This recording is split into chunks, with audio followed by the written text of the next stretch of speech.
কুড়িগ্রামে কমেছে বন্যার পানি। ভারী বৃষ্টিপাত আর উজানের ঢল কমে যাওয়ায় সবগুলো নদ নদীর পানি কমতে শুরু করেছে। তবে ধীর গতিতে কমায় ব্রহ্মপুত্র আর দুধকুমার নদীর পানি এখনো বিপদসীমার ওপরে রয়েছে। অন্যদিকে ধরলা তিস্তার পানি বিপদসীমার নিচে নেমে গেলেও দুর্ভোগ কমেনি মানুষের।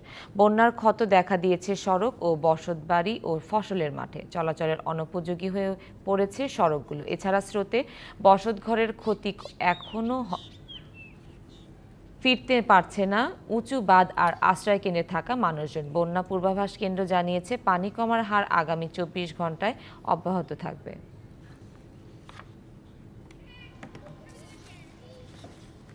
হাঁটু পানি, আধা হাঁটু পানি, এইরকম করে এলাও পারবা নদী পানি। আর রাস্তার উপরে তো কোনো রকম জায়গা জায়গা শুকিয়েছে, জায়গা জায়গা শুকিয়ে নেই।